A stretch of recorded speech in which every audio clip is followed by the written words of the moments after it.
Good day. I'm Fashion 40 and this is City Skylines 2. We're back in Brooklyn, our ever-growing city of Brooklyn, New York. This is going to be episode 3 and we're still on the east side of East New York. Today we're going to tackle some supplementary housing, a former broken down medical center, a new supermarket which is still being made but hours are going to be current, a post office sorting facility, and a school named after a great black artist, Hale A. Woodruff. As always, hit the links for more contextual information. This particular area, as mentioned, is a little bit more rural. There's a lot of overgrown grass, and as you see in the Google Earth images that passed, you'll see some unique housing positioning, which I'll do my best to try to recreate. Let's get to it.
This area we'll be building is a deconstructed building site which was formerly a medical center. And then on the side of that, there's a parking lot.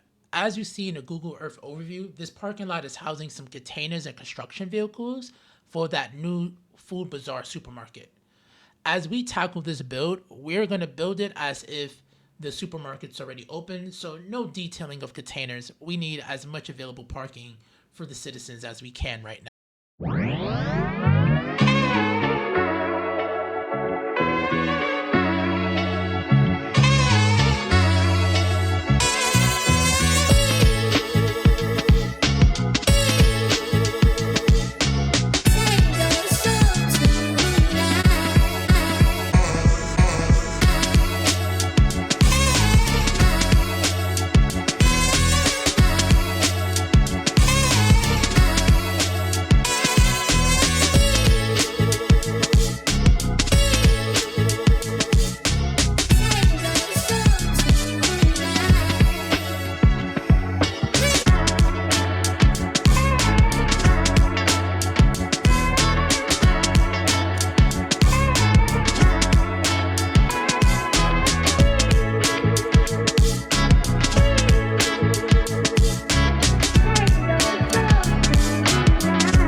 This particular area we're working on was formerly a movie theater called Linden Boulevard Multiplex for most of my life.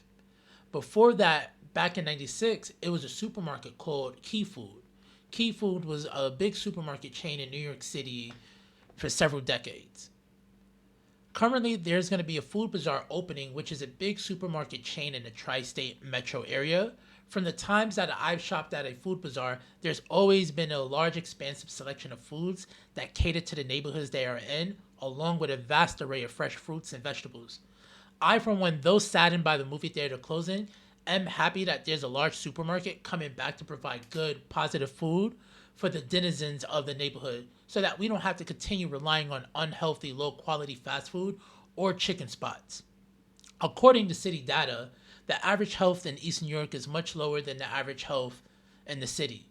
For every one supermarket, we have 13 bodegas.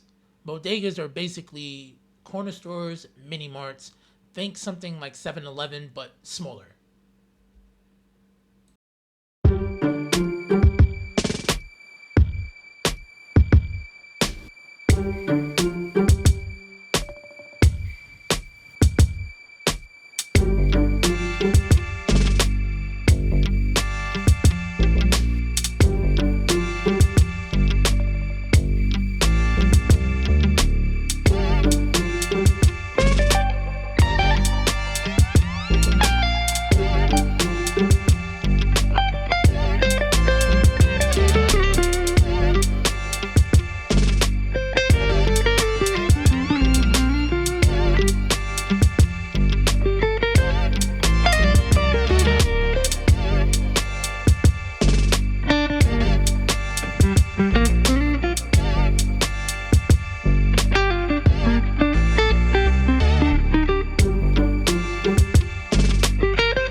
Usually, when I do these builds, I like to give context to what I'm building, give some history, just so that you guys can see how this neighborhood is developed and telling its story.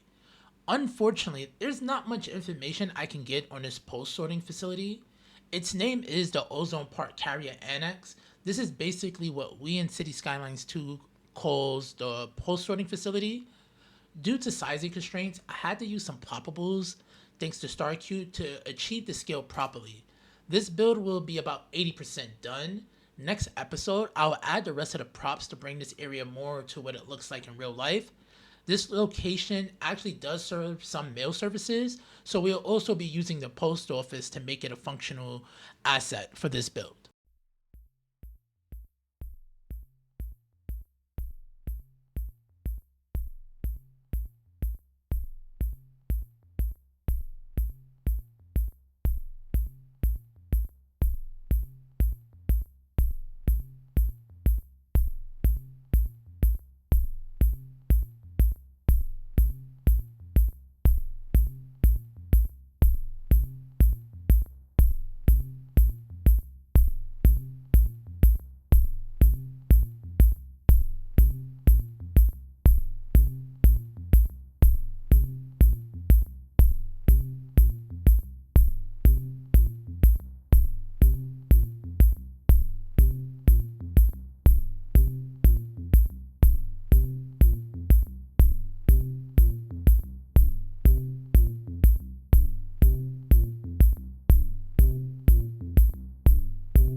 This will be our first school build of the series. This is Public School 224. Just some insight, but the education system in New York City is not the best, especially in East New York, which has an elementary school student absenteeism that's higher than the rest of New York City. There's 261 students that attend this particular school, and for every 12 to 14 students, there's only one teacher. This school in particular, which was a few blocks from where I lived, was the one I went to from 1st to 5th grade. I have fond memories of this school though. This is where I was introduced to Harry Potter, and from there, that's why I like to read and research shit. This school is also going to be conjoined to a public park, and from there, we will actually have our first proper park build. Though I don't want to be dour when I do the neighborhood history and I talk about the buildings and the builds, this particular park was super dangerous. Across the street, there's a housing project called Louis H. Pink Houses, and back then it was extremely dangerous, and there used to be daily shootouts. There used to be shootouts sometimes during broad daylight while people are getting out of school. Though it was infrequent, it was extremely dangerous. On a better note, the school is named after Hale A. Woodruff. He's an African American artist that was a prominent figure in the Harlem Renaissance and Depression era. Woodruff used post-impressionism and cubism art forms for his social advocacy. Definitely check the links below on that.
Alright, so I'm writing this conclusion before I finish the final edit and information gathering for today's episode.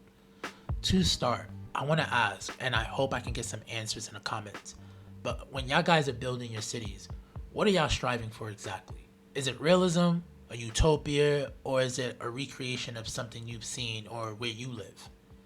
For me, as I'm recreating Brooklyn, I'm starting to play the game differently now. I think differently of density and how things fit together in terms of services and buildings. I actually think way more deeply also about the passage of time and the intricacies of growing, moving, and developing the city. There's different stories, circumstances, problems, and solutions. I was passionate about my hood before. Yeah, there was some disinterest here and there, but now I feel more connected, understanding of the shortcomings, and more knowledgeable about where I'm from. And honestly, I think that's dope. So if you like today's episode, do all that good shit, the like, subscribe, leave a comment, even if it's an emoji. I appreciate you guys, man. Catch you on stream.